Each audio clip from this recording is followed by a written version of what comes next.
പച്ചവെള്ളത്തിന് മധുരം പറയാൻ കഴിക്കണമെന്നൊരു ചൊല്ലുണ്ട്. നാം ഇനി എന്ത് സമൃദ്ധിയിലാണ് ജീവിക്കുന്നത്. നമുക്ക് ഇഷ്ടമുള്ള ഭക്ഷണവും വസ്ത്രവും ആവശ്യാനുസരണം നമുക്ക് ലഭിക്കുന്നു. എന്നാൽ ഇതൊന്നും ലഭിക്കാത്ത കുറെ കുഞ്ഞുങ്ങൾ നമ്മുടെ ചുറ്റുപാടും ജീവിക്കുന്നു. അങ്ങനെയുള്ള ഒരു ബാലന്റെ കഥയാണ് ഞാൻ ഇന്നിവിടെ പറയാൻ പോകുന്നത്. എന്റെ കഥയുടെ പേരെന്താണെന്നോ? ആഗ്രഹം.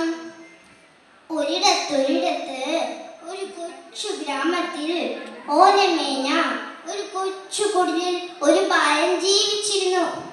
അവന്റെ പേരാണ് കുട്ടൻ. സ്കൂൾ ജീവിതം എന്താണെന്ന് പോലും അവൻ അറിഞ്ഞിരുന്നില്ല. കഷ്ടപ്പാടും ദാരിദ്ര്യവുമായിരുന്നു അവന് കൂട്ട്. ഒരു നേരത്തെ ആഹാരം പോലും കഴിക്കാനില്ലാത്ത അവന് പഠിക്കാനുള്ള ആഗ്രഹം വളരെ വലുതായിരുന്നു. അവന്റെ വിഷമം കണ്ട് അവന്റെ അമ്മ അവനൊരു സർക്കാർ സ്കൂളിൽ ചേർത്തു.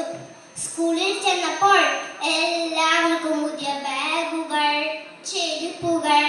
ഇത് കണ്ട് കുഞ്ഞിന്റെ ബോധയ്ക്ക് അമ്മയ്ക്ക് നോക്കാനേ കഴിഞ്ഞില്ല.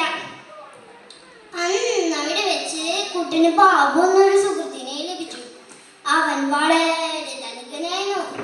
ഒരു ദിവസം കുട്ടൻ ബാബുവിനോട് ചോദിച്ചു, നിന്റെ വീട് ഓലയാണോ ഓടാണോ? ബാബു പറഞ്ഞു, മാളികപ്പുറമുള്ള വീട്. കുട്ടൻ അതിശയത്തോട് ചോദിച്ചു, മാളികപ്പുറമുള്ള വീടോ? അതെന്താ? ബാബു പറഞ്ഞു, നീ അങ്ങനെയുള്ള വീടുകളൊന്നും കണ്ടിട്ടില്ലേ? ഒരു ദിവസം ഞാൻ നിന്നെ എന്റെ വീട്ടിലേക്ക് കൊണ്ടുപോകാം. അങ്ങനെ ഒരു ദിവസം ബാബു കുട്ടനെയും കൂട്ടി തന്നെ വീട്ടിലേക്ക് യാത്രയായി. വീട് കണ്ടതും കുട്ടൻ ഞെട്ടിപ്പോയി. അയ്യോ, ഇതെന്താ കൊട്ടാരം പോലെ ഉണ്ടല്ലോ.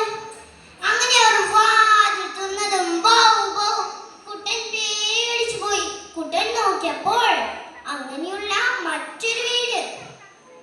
അതിൽ വലിയൊരു പട്ടിക്കുട്ടിയുടെ മുന്നിൽ എന്താണെന്നോ? വലിയൊരു പാത്രം നിറയെ ഭക്ഷണം. ഇത് കണ്ടതും കുട്ടന്റെ വെള്ളം.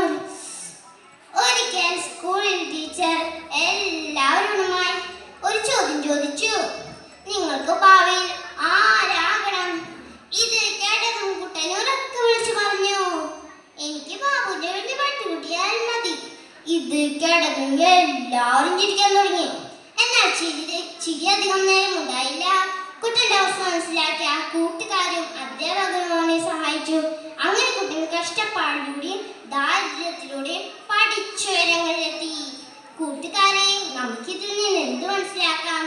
ആഗ്രഹമുണ്ടെങ്കിൽ മാത്രമേ ഉയരങ്ങളിലെത്താൻ സാധിക്കൂ. കുട്ടന്റെ ജീവിതം നമുക്കും ഒരു പ്രചോദനമാകട്ടെ.